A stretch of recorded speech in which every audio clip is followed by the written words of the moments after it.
en charge de la petite enfance, Krzysztof Nadziowski, avait fait supprimer dans les crèches les biberons contenant du bisphénol A, avant la suspension de leur commercialisation en France, puis dans toute l'Europe. En 2015, sous l'impulsion de Bernard Jomier, sénateur de Paris, adjoint à la santé jusqu'en octobre 2017, la ville s'est dotée d'un plan de santé environnementale qui vise notamment à réduire l'exposition des Parisiens aux perturbateurs endocriniens. Anne Souris, qui lui a succédé à ce poste, poursuit la mise en œuvre de ce plan.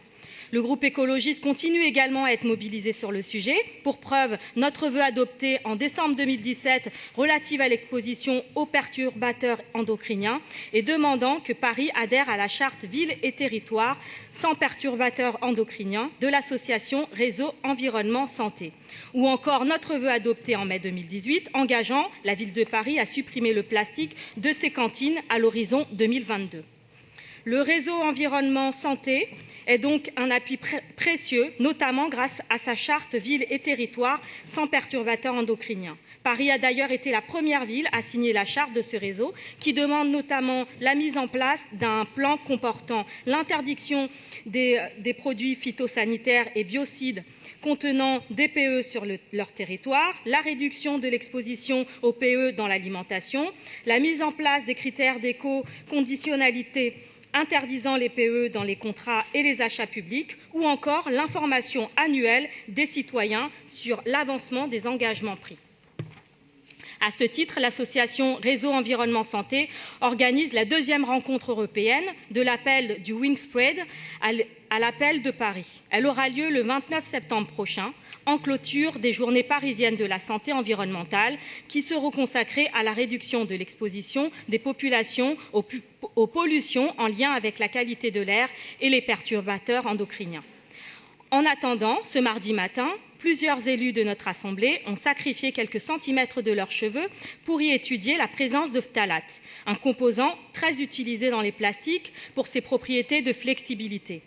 Associés à d'autres perturbateurs endocriniens, les phtalates participent à un effet cocktail aux conséquences imprévisibles, tels que des risques d'obésité, de diabète, de maladies cardiovasculaires, de troubles de la reproduction ou encore de troubles du comportement. Les analyses déjà faites en février 2017 par l'ONG Génération Future sur les cheveux de 7 personnalités comme Isabelle Autissier, José Baudet ou encore Delphine Bateau ont montré que leurs cheveux contenaient entre 8 et 11 phtalates, ce qui démontre bien que même quand on fait attention dans son comportement quotidien, la contamination est générale, sans doute ancienne et ne peut pas être évitée.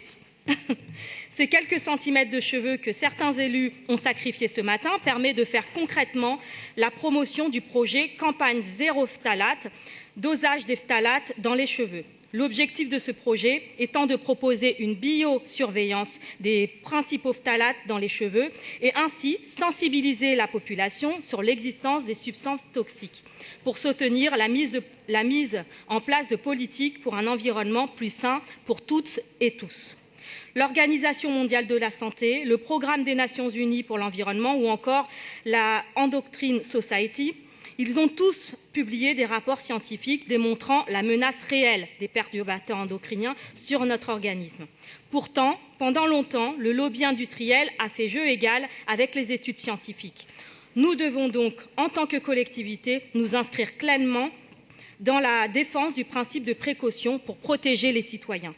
Et je me réjouis de constater que c'est l'orientation opérée par notre ville. Je vous remercie. Merci. Pour vous répondre, la parole est à Anne